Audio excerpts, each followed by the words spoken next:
नमस्कार, बहुत स्वागत है आपका स्वराज एक्सप्रेस में और मैं हूं आपके साथ शिवांगी। और आज हम चर्चा करेंगे सोशल मीडिया के जंग के बारे में। सोशल मीडिया के माध्यम से छत्तीसगढ़ के करीब 60% युवा वोटर्स को साधने की कवायद शुरू हो गई है। मिशन 2023 में सफलता के लिए भाजपा और कांग्रेस अब सोशल मीडिया में बढ़त लेने की रणनीति पर काम कर रही है। प्रदेश से लेकर बूथों तक सोशल मीडिया टीम तैनात करने की प्लानिंग पर काम शुरू हो गया है।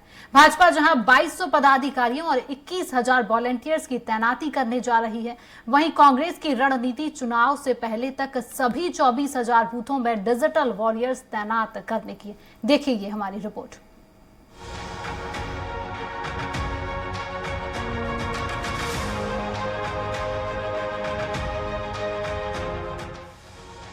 दोनों दलों में राज्य के युवा वोटर्स को अपने पक्ष में करने की होड़ है। भाजपा चुनाव से पहले तक मंडल से लेकर प्रदेश स्तर पर 2200 पदाधिकारियों की टीम तैनात करेगी। प्रदेश के सभी 90 विधानसभाओं में 21,000 वॉलंटियर्स को भी मिशन 2023 से जोड़ेगी। पार्टी ने एक क्विक रिस्पांस टीम भी बना रखा है, जिससे विभिन्न जिलों के लगभग 50 लोग जुड़े हुए हैं। आने वाले समय में इस टीम में 1000 लोगों की नियुक्ति की योजना है। बता दें कि पार्टी के सोशल मीडिया विंग में 1600 पदाधिकारी तैनात हैं, जबकि 6000 वॉलंटियर्स जुड़े हुए हैं। इस सरकार की, प्रदेश की कांग्रेस सरकार की नाकामी को कैसे सारे युवाओं के मोबाइल तक हम पहुंचा है, उस उद्देश्य को लेकर हम काम कर रहे हैं।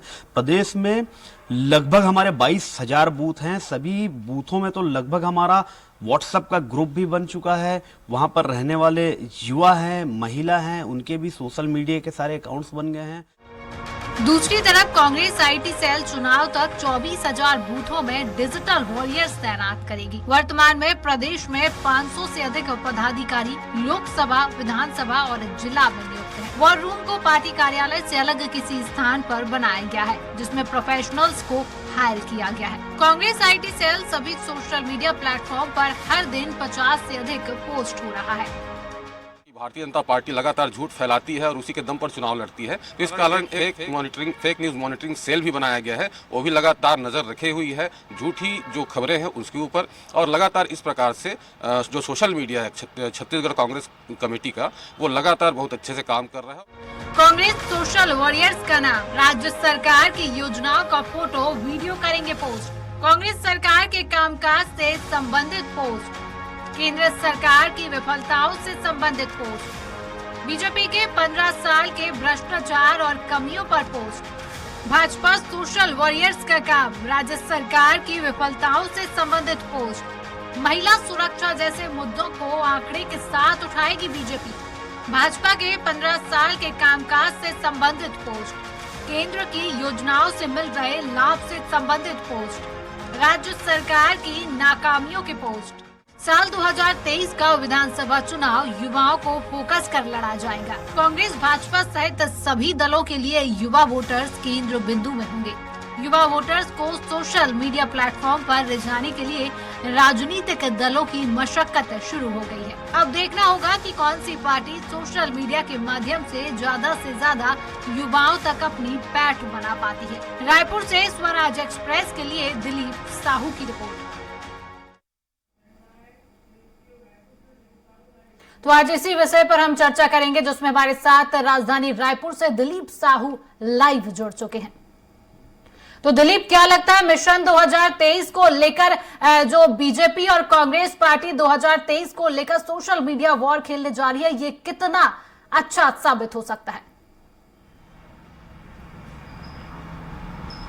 जी शिवांगी, बिल्कुल हमने देखा है कि अभी लगातार जितने भी चुनाव हो रहे हैं, जिसमें केंद्र की चुनाव की बात करें, लोकसभा की चुनाव की बात करें या विधानसभा की विधान चुनावों की बात करें या फिर राज्यों में होने वाले लगातार विधानसभाओं की बात करें, सभी जगह देखा जा रहा है कि अब युवाओं को लुभाने के लिए सभी पार्टियां सोशल मीडिया का बड़े पैमाने पर इस्तेमाल कर रही है, जिसमें खास करके ट्विटर, फेसबुक, इंस्टाग्राम जैसे जो प्लेटफॉर्म है, इसके अलावा व्हाट्सएप ग्रुप बनाकर लोगों तक अपनी बातें फैलाई जा रही है और इसको लेकर लगातार ये प्रयास हो रहा है। और बीजेपी की बात करें, खासकर बीजेपी की सोशल मीडिया टीम काफ़ी स्ट्रांग रही है। चाहे 2014 की बात करें, जब लोकसभा चुनाव में मोदी जी का जब आगमन हुआ तो उन्होंने सोशल मीडिया को एक बड़ा प्लेटफॉर्म बनाया बीजेपी ने, और लगातार केंद्र की जो यूपीए सरकार की जो कमियां रही, भ्रष्टाचार रही है, उस दरमियान जितनी बातें आई उनको सोशल मीडिया के माध्यम से युवाओं तक पहुंचाया और लगातार उसको तवज्जो देता रहा। इसके बाद जब 2019 का चुनाव हमने देखे तब भी ये चीजें देखा गया। और इसी तरह राज्य की चुनाव की बात करें तो 2018 का जो चुनाव है उसमें भी सोशल मीडिया ने एक बड़ा भूमिका निभाई थी। और छत्तीसगढ़ में बात करें तो छत्तीसगढ़ में कांग्रेस की सोशल मीडिया ने काफी अहम भूमिका निभाई थी 2018 के चुनाव में, जिसमें रमन सरकार की, प्रदेश की जो रमन सरकार है उनकी जो कामकाज रही है पिछली बार, उनको लेकर लगातार वे सवाल खड़ा करते रहे और उन्होंने सोशल मीडिया पर लगातार एक अलग अलग माध्यमों से पोस्ट किया और कहीं ना कहीं सरकार की जो नाकामियां हैं, जो कमजोरियां हैं, भ्रष्टाचार है, उसको उजागर करते रहे। तो इसी तरह से दोनों पार्टियों की ओर से लगातार सोशल मीडिया पर लगातार अपनी पार्टी के प्रचार के साथ साथ विपक्ष की कमियों को गिनाने का काम करता रहे। और सोशल मीडिया एक बड़ा औजार है क्योंकि अभी हर हाथों में मोबाइल है और मोबाइल के माध्यम से लोगों तक सोशल मीडिया, सभी व्हाट्सएप चलाते हैं, ज़्यादातर युवा फेसबुक, इंस्टाग्राम, ट्विटर से जुड़े हुए हैं। तो आसान हो गए अब जो बीजेपी या कांग्रेस या दूसरे जो राजनीतिक दल है उन्हें युवाओं तक पहुंचने के लिए, तो युवाओं तक पहुंचने के लिए सोशल मीडिया का ही इस्तेमाल अब लगातार किया जा रहा है। और अभी छत्तीसगढ़ की बात करें तो छत्तीसगढ़ में बीजेपी की जो कवायद है वो शुरू हो गई है। बीजेपी अपने 2200 पदाधिकारियों का सोशल मीडिया के लिए एक चयन करने जा रही है। अभी तक इनके 1600 पदाधिकारी काम कर रहे हैं, इसमें और इजाफा होगा। इसके अलावा भी 6000 जो वॉलंटियर्स इनके तैयार हैं और उसको बढ़ाकर इनको 21,000 वॉलंटियर्स करने की तैयारियां जोरों पर है। इसी तरह कांग्रेस की बात करें तो कांग्रेस हर बूथ पर अपने व्हाट्सएप ग्रुप बना चुके हैं और कांग्रेस का दावा है कि उनके 24,000 बूथों के लिए सोशल मीडिया वॉरियर्स तैयार हो चुके हैं। वो लगातार अलग अलग प्लेटफॉर्म पर फेसबुक के माध्यम से, ट्विटर के माध्यम से, इंस्टाग्राम के माध्यम से और अपने जो सोशल व्हाट्सएप चैट ग्रुप जो बनाए हैं उसके माध्यम से सरकार की जितनी कामकाज है, भूपेश सरकार की उपलब्धियां हैं, उनकी योजनाएं हैं, उनको लगातार पोस्ट कर रही है और सरकार किस तरह से काम कर रही है इन तमाम चीज़ों को लगातार व्हाट्सएप ग्रुप में पोस्ट कर रहे हैं, लोगों तक पहुंचाने का प्रयास कर रहे हैं। इसके अलावा जो मोदी दिलीप, हमारे साथ कांग्रेस के प्रदेश उपाध्यक्ष आईटी सेल से सागर सोलंकी जी जुड़ चुके हैं। तो सागर जी, आपका बहुत स्वागत है स्वराज एक्सप्रेस में। आपसे पूछना चाहूंगी, मिशन 2023 को लेकर कांग्रेस पार्टी क्या कुछ तैयारी कर रही है? एक्सप्रेस को नमस्कार। आपको नमस्कार, धन्यवाद, आपने मुझे इस विषय के लिए आमंत्रित किया है बोलने के लिए। देखिए, आगामी चुनावी वर्ष है और एक राजनीतिक पार्टी के लिए सबसे बड़ा समय ये होता है। तो जैसा कि तैयारियों के बारे में आपका सवाल है, तो लगभग मान के चलिए कि 24,000 बूथों में जो है वो डिजिटल वॉरियर्स हमारे तैनात करने की तैयारी है। और वर्तमान में मैं आपको स्ट्रक्चर बताना चाहूंगा कि लगभग 500 से अधिक पदाधिकारी लोकसभा, विधानसभा और जिला स्तर पर नियुक्त हुए हैं और एक वॉर रूम भी बनाया है जिसमें हमने अपनी सरकार की योजनाओं को लोगों तक, जन जन तक पहुंचाने के लिए वो काम जारी है। और इसके माध्यम से जितनी भी प्रकार की और भी चुनावी समय में बातें होने वाली हैं वो सारी घर घर पहुंचाने की हमारी तैयारी। जी, हमारे साथ प्रदेश संयोजक आईटी सेल से सुनील पिल्लई जी भी जुड़े हुए हैं। सुनील जी, आपका बहुत स्वागत है स्वराज एक्सप्रेस में। मैं आपसे भी एक सवाल पूछना चाहूंगी कि मिशन 2023 को लेकर भारतीय जनता पार्टी की क्या कुछ तैयारियां चल रही हैं? आप सबको नमस्कार जी। जैसे अभी 2023 में चुनाव है तो Bharatiya Janata party social media जो है वो ये जो अभियान है, सोशल मीडिया का अभियान है, ये निरंतर चलने वाला अभियान है। हम लोग मतलब इसको कोई एक अभियान टारगेट लेके नहीं चलते कि हमको सोशल मीडिया में ये काम करना है। हमारा जो है ये काम निरंतर चलता रहता है। और यही नहीं कि भाजपा का जो सोशल मीडिया विंग का प्लेटफॉर्म है, जैसे फेसबुक, ट्विटर जो है वो जिला, मंडल और अभी तो विधानसभा वार भी बन रहा है। बाकी आने वाले चुनाव में जो है व्हाट्सएप का बहुत बड़ा एक योगदान रहेगा। जो चुनाव रहेगा व्हाट्सएप का बहुत बड़ा योगदान रहेगा। और इसमें जो व्हाट्सएप में अभी हमारा बूथों तक ग्रुप बनाने का चल रहा है, क्योंकि हमारा जिला, मंडल और विधानसभा में तो हमने बनाई दिया है, साथ साथ अभी बूथों में भी जो 23,700 समथिंग बूथ है उसमें सारे बूथों में हम अपने व्हाट्सएप ग्रुप बनाएंगे। और हमारी जो क्यूआरटी टीम भी अभी जिलेवार भी बनी हुई है। अब विधानसभा वार हम क्यूआरटी टीम को अच्छे से उसको डेवलप कर रहे हैं और आगे चल के मंडल तक भी हम अपनी क्यूआरटी टीम को अच्छे से डेवलप करने का हमारा प्लानिंग है। सुनील जी, तो क्या लगता है कि छत्तीसगढ़ में कांग्रेस पार्टी को टक्कर देने के लिए भारतीय जनता पार्टी पूरी तरह से तैयार है? बिल्कुल तैयार है। अभी भानु प्रतापपुर का जो इलेक्शन आ रहा है उसमें भी हमारी तैयारी बहुत अच्छे से अभी चल रही है। यहाँ पर जोर शोर से तैयारी चालू हो गई है। अभी सोशल मीडिया जो है, सोशल मीडिया की भी वहां पर जो हमारी जो बूथों तक की ग्रुप है मैक्सिमम बन चुके हैं भानु प्रतापपुर में। और इनकी जो इन्होंने जो वादे किए थे वो जो विफल हुए हैं वो सारे वादे को इन सोशल मीडिया के माध्यम से लोगों के बीच में ले जा रहे हैं हम। और अभी सबसे बड़ा जो मुद्दा आ रहा है गुजरात, और वहां पर भी इलेक्शंस आ रहे हैं, लेकिन इन लोग ने जो छत्तीसगढ़ में झूठे वादे किए थे बेरोजगारी लोग को लेकर, बेरोजगार लोगों को भत्ता देंगे, वो सेम वादे इन्होंने गुजरात में भी कर दिया है। तो लोगों तक जब बात पहुंचेगी, जो यहाँ पर नहीं दिए हैं वहां पर दे रहे हैं, तो इस माध्यम से भी हमारी जो लोगों तक उनकी छवि पता चलेगी कि वो क्या कर रहे हैं कांग्रेस जो है। सागर जी, सुनील जी का कहना है कि भारतीय जनता पार्टी छत्तीसगढ़ में कांग्रेस पार्टी को टक्कर देने के लिए पूरी तरह से तैयार है। कांग्रेस पार्टी ने जो वादे किए थे वो विफल होते हुए नजर आ रहे हैं और वो भारतीय जनता पार्टी उन विफल जो वादे हैं उन्हीं को उजागर कर रही है। सागर जी, क्या कहेंगे आप? देखिए, मैं इनका बयान सुन रहा था, मेरे भाजपा के जो साथी हैं, और मैं बहुत हंसी आ रही थी मुझे ये सुन के कि बेरोजगारी के मुद्दे पर बात कर रहे थे कि वादा पूरा नहीं हुआ है। आप सभी जानते हैं कि सीएमआई के आंकड़ों में सबसे कम बेरोजगारी दर जो है वो छत्तीसगढ़ प्रदेश में दर्ज की गई है। हमारे आदरणीय मुख्यमंत्री माननीय श्री भूपेश बघेल जी ने ऐसी योजनाएं, ऐसी बातें और ऐसी नीतियां लाई है जिससे ही ये आंकड़े उभर कर सामने आते हैं। और रही बात झूठ बोलने की, तो झूठ बोलने का काम जो है वो भारतीय जनता पार्टी निरंतर करती आ रही है सोशल मीडिया में, फील्ड में। ये हम सभी ने देखा भी है। 2018 के चुनाव का मैं आपको याद दिलाना चाहूंगा, एक फर्जी पत्र इन लोगों ने जारी किया था जिसमें बोनस नहीं देने का एक झूठा खबर इन्होंने पूरा प्रायोजित जो था वो चलाया था। तो और इनके जो पूर्व मुख्यमंत्री रहे, उन्होंने ट्विटर पे एक मैनिपुलेटेड मीडिया शेयर किया था जिसमें ट्विटर ने मैनिपुलेटेड मीडिया। झूठ बोलने का काम, भ्रम फैलाने का काम भारतीय जनता पार्टी का है। और इसी सब को देखते हुए हमको एक एंटी फेक न्यूज सेल की भी तैयारी करनी पड़ी। हमने बनाया जो इस प्रकार की भ्रामक खबरों को फैक्ट चेक करके बताता है कि कौन सा सही है, क्या गलत है। तो मैं समझता हूं कि जो आगामी चुनाव है उसमें इस प्रकार का कोई झूठ या भ्रम चलने वाला नहीं है। तो मैं इस चीज पे पूरा भरोसा रखता हूं। और एक अगर लोकतंत्र में एक जिम्मेदार पार्टी, राजनीतिक पार्टी है, तो उसको सबसे पहला काम ये होना चाहिए कि वो सच बोले, भ्रामक तथ्यों और झूठे तथ्यों का इनको प्रचार प्रसार नहीं करना चाहिए। जी, हमारे साथ हमारे संवाददाता दिलीप साहू भी लाइव जुड़े हुए। तो दिलीप, आपका क्या कोई सवाल है?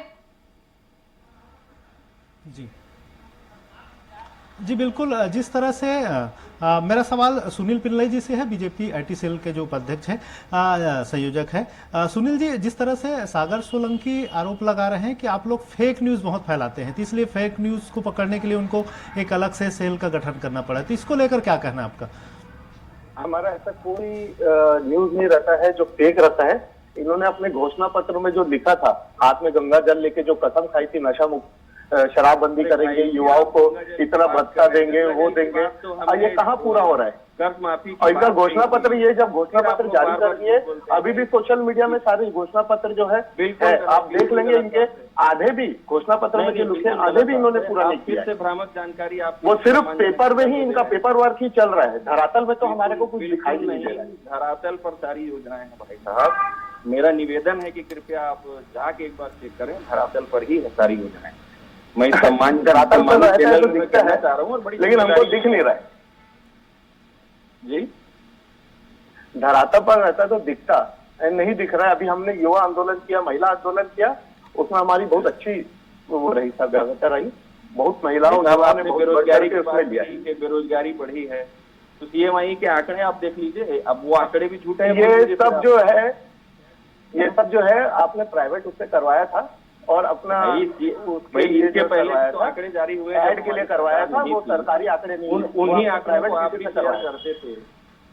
तो भाई ये इस प्रकार की बात आप सार्वजनिक रूप से इतने सम्मानजनक सम्मानित चैनल पे आप मत कीजिए, भ्रम फैलाने का काम आप मत कीजिए, ये अच्छी बात नहीं है। आप एक जिम्मेदार राष्ट्रीय पार्टी हैं और केंद्र में आपकी सरकार है, तो मैं समझता हूँ इस प्रकार की बयानबाजी ये अच्छी बात नहीं है, वो भी अपने ही प्रदेश के लोगों नहीं, कोई भ्रम नहीं फैला रहे हम। आप जैसे कि देख ले यहाँ पर आपने जो सुनील जी आप देने का किया था, अभी कुछ दिन पहले आपने गुजरात में भी अपने घोषणा पत्र में डाला, एक बात आप देंगे, आप एक बात तो यहाँ जब नहीं दिए तो वहाँ कैसे देंगे आप लोग? क्या बोल रहे हैं? यहीं का सागर जी, यहाँ पर जब आपने कि एक एक करके अपनी बातें रखें। सागर जी से मेरा एक सवाल है। सागर सोलंकी जी, मैं समझ नहीं पा रहा हूँ। सागर जी, जिस तरह से सुनील जी का आरोप है कि आप लोगों ने गंगा जल की कसम लेकर शराबबंदी की बात कही थी, इसको लेकर कितना आप इत्तेफाक रखते हैं? क्या ये बात सही है? देखिए, मैंने अभी स्पष्ट बताया और इसके पहले भी इस प्रकार की जितनी भी डिबेट हुई है इस मुद्दे पर, उसमें बाकायदा कांग्रेस पार्टी ने प्रेस कॉन्फ्रेंस करके कहा भी है कि गंगा जल की जो कसम ली थी वो किसानों की कर्ज माफी की थी 10 दिनों के अंदर, लेकिन सरकार बनने के कुछ ही घंटों में कर्ज माफी हुई है। तो ये बार बार बीजेपी वाले भ्रम फैलाते हैं कि गंगा जल लेके ये कसम खाई थी, गंगा जल लेके वो कसम खाई थी। तो ये मैं यही बताना चाह रहा हूँ कि इनका जो मुख्य काम है सोशल मीडिया में भ्रम फैलाना, झूठ फैलाना, इसी के तोड़ के लिए कांग्रेस पर हमको ये एंटी फेक न्यूज सेल बनाना पड़ा। और जाहिर बात है सर, पूरा प्रदेश जानता है कि कौन क्या फैलाता है, किसके ट्वीट पे लिखा रहता है कि मैनिपुलेटेड मीडिया है। तो ये स्पष्ट है, अभी किसी को बताने की जरूरत नहीं है। अब जनता समझदार हो गई छत्तीसगढ़ की, आरोप लगा रहे हैं, वो बहुत अच्छे से समझ रही है कि कौन झूठा है और कौन सच्चा है और सोशल मीडिया में कौन झूठ फैलाता है। सुनील जी, आपने कहा था कि Bharatiya Janata party social media पर लगातार एक्टिव रहती है, लेकिन कांग्रेस पार्टी का आरोप है कि भारतीय जनता पार्टी ने जिस तरह से राहुल गांधी की छवि को धूमिल किया, ये कहां तक उचित है? सुनील जी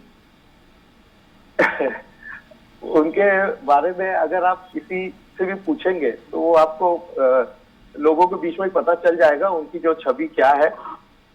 जो अभी भारत जोड़ो इन लोग की यात्रा चल रही है, वो भारत जोड़ो है कि भारत तोड़ो है, क्या अब सब सोशल मीडिया में वायरल हो रहा है। ये सिर्फ भारतीय जनता पार्टी के ग्रुपों में भी नहीं, या अन्य किसी भी ग्रुप में आप देखेंगे तो ये सारी चीजें चल रही है। तो हमको किसी के उसको धूमिल करने की जरूरत नहीं।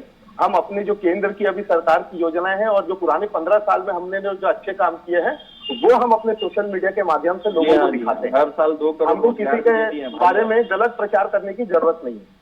लेकिन सुनील जी, हम भारतीय जनता पार्टी का अगर ट्विटर चेक करते हैं तो लगातार हर दिन भारत जोड़ो यात्रा से रिलेटेड एक ट्वीट आता है। तो क्या भारतीय जनता पार्टी भारत जोड़ो यात्रा से कहीं घबराई हुई है? क्या ये मिशन 2023 को लेकर एक कारगर साबित ना हो जाए भारत जोड़ो यात्रा? नहीं, अभी कांग्रेस को डर है कि 2023 में जो राजस्थान और छत्तीसगढ़ में जो 2 राज्य बच गए हैं कांग्रेस के मात्र, वो भी ना खत्म हो जाए, इसलिए इनका ये सब जो है चल रहा है।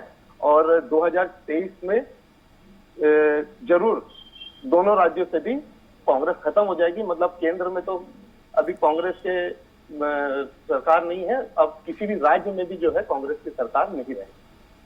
सागर जी, आप क्या कहेंगे? सुनील जी का कहना है कि दोनों राज्यों से कांग्रेस पार्टी जो है वो खत्म हो जाएगी। बस फिर इनके बयान तो मुझे हंसी आ रही है। बड़ा मुझे ऐसा लग रहा है कि सुनील भाई आज चुटकुला सुनाने के मूड में बैठे हैं। तो ये बड़ी हंसी की बात है। आप सभी, पूरा प्रदेश जानता है कि छत्तीसगढ़ में और राजस्थान में किस प्रकार से जनहित की योजनाएं जारी है, जनता स्वीकार कर रही है। हमारे छत्तीसगढ़ के यशस्वी मुख्यमंत्री, किसान मुख्यमंत्री, जिन्होंने किसानों, श्रमिक वर्ग, महिलाओं और बुजुर्गों, सारे वर्ग के लिए एक इतनी शानदार योजनाएं हर वर्ग में चलाई हैं जिसे लोग स्वीकार करते हैं। इतनी सारी योजनाओं का क्रियान्वयन आज हो रहा है। इसके बावजूद भी अगर इनको लगता है भारतीय जनता पार्टी के साथियों को कि इसमें सरकार बदलेगी, तो मैं समझता हूँ ये उनके क्या बोलना चाहिए, एक खुली आंखों का सपना है जो कभी पूरा नहीं होता। दिलीप, क्या लगता है दोनों ही पार्टियां सोशल मीडिया को अपना एक हथियार बना रही हैं, तो क्या ये हथियार 2023 के लिए कारगर साबित होगा पार्टियों के लिए? जी बिल्कुल शिवांगी, जिस तरह से सोशल मीडिया का आज यूथ इस्तेमाल करती है और सोशल मीडिया के साथ यूथ का जो जुड़ाव है वो कहीं ना कहीं लोगों को अट्रैक्ट करती है। और पार्टी अपना जो एजेंडा है, चाहे भाजपा की बात करें या कांग्रेस की बात करें, अपना जो एजेंडा है, अपने जो मोटो है और अपने जो मुद्दे हैं, जिन बातों को वो युवाओं तक पहुंचाना चाहता है, ये एक बड़ा सशक्त माध्यम है जिसके माध्यम से वो अपनी बातों को युवाओं तक आसानी से पहुंचा सकते हैं। अब ये डिपेंड करता है कि आप उन माध्यमों का किस तरह इस्तेमाल करते हैं और किस तरह से कितना अट्रैक्टिव ढंग से और कितने तथ्यों के साथ युवाओं तक अपनी बातों को, अपनी मुद्दों को पहुंचा पाते हैं और उसको युवा कितना एक्सेप्ट करता है, ये भी मायने रखते हैं। लेकिन कहीं ना कहीं एक बड़ी हिस्सेदारी रहेगी आने वाले चुनाव में सोशल मीडिया का। और सोशल मीडिया का इम्पैक्ट जो हम देख रहे हैं लगातार, क्योंकि हर हाथ में मोबाइल है, युवाओं के हाथ में मोबाइल है, युवा जितना समय दूसरे माध्यमों में नहीं देते उससे ज़्यादा समय सोशल मीडिया पर दे रहे हैं। तो कहीं ना कहीं सोशल मीडिया का एक बड़ा इम्पैक्ट है। अब देखना होगा कि आगामी समय में भाजपा और कांग्रेस किस तरह से सोशल मीडिया का इस्तेमाल करते हैं। लेकिन कहीं ना कहीं सोशल मीडिया एक बड़ा सशक्त माध्यम है और ये एक कारगर तरीका है अपनी बातों को सोशल मीडिया के माध्यम तक युवाओं तक पहुंचाने के लिए। और ये जो बातें हैं दोनों पार्टी स्वीकार करती है। और जिस तरह से बातें हो रही थी, हालांकि अलग अलग चीजें रहती हैं कि आप उस चीजों को किस तरह से लोगों तक पहुंचाते हैं। और आमतौर पर यह भी देखा जाता है कि आजकल जो नेता जो बयानबाजी करते हैं उसको मीम के रूप में भी प्रस्तुत करने के एक लगातार देखा जा रहा है कि उसको दिलीप सागर जी से पूछ लेते हैं। सागर फिर हंसी मजाक दिलीप सागर जी से पूछ लेते हैं। सागर जी, कांग्रेस पार्टी क्या कुछ तैयारी कर रही है? सोशल मीडिया टीम जो है वो क्या कुछ तैयारी कर रही है युवाओं को आकर्षित करने के लिए? जी एक बार फिर से बताएं सवाल। कांग्रेस पार्टी की जो सोशल मीडिया टीम है वो क्या कुछ तैयारी कर रही है युवाओं को आकर्षित करने के लिए? जी देखिए, बहुत अच्छा सवाल है। अभी जैसा कि दिलीप भाई ने कहा कि युवा जो है बड़ा वर्ग है और बहुत लंबा समय जो है वो सोशल मीडिया में और अपने मोबाइल फोन पे बिताता है। तो ये एक प्लस पॉइंट है हमारी सरकार की योजनाओं को उनके तक ले जाने का।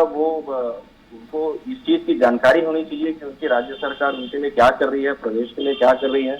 और निश्चित रूप से ये जब चीजें शेयर होती हैं तो उनके दिमाग में एक भाव आता है कि हमारी इतनी अच्छी सरकार है और इतना अच्छा काम हो रहा है। तो निश्चित रूप से वो अपना मन बनाएंगे इस सरकार को फिर से कंटिन्यू करने के लिए।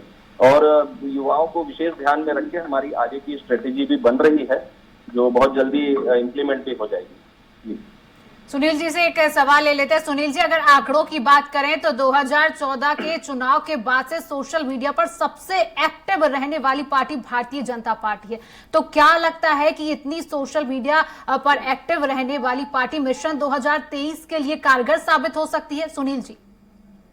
बिल्कुल कारगर होगी, क्योंकि अभी जिस हिसाब से देखिए अपने युवा वर्ग, आपने जैसे दिलीप जी ने बताया भी, मैक्सिमम युवा वर्ग जो है हमेशा सोशल मीडिया पर रहता है और उनको खबर, देश विदेश की खबर सब उससे मिलते रहती है। हमारी केंद्र की योजना या पिछले सरकार की 15 साल जो हमारी सरकार रही उनकी जो अच्छी योजनाएं हैं वो सारी भी अभी हम जैसे सोशल मीडिया के माध्यम से दे रहे हैं। और सबसे अच्छी बात यह है कि हमारी केंद्र की योजना है, हमारी जो केंद्र की योजना है, हम ये कहते हैं कि आप जिस घर में पत्थर मारेंगे वहां केंद्र की 4 योजनाएं मिल जाएगी। तो लोगों को भी ये मालूम है, युवाओं को भी मालूम है कि सरकार, केंद्र की सरकार, मोदी जी उनके लिए क्या कर रहे हैं। तो अगली बार हमारी भी सरकार आने की पूरी कोशिश है। तो चलिए, समय का अभाव रहते हुए सागर जी, सुनील जी, दिलीप जी, आप सभी का इस चर्चा में सहयोग करने के लिए बहुत बहुत शुक्रिया।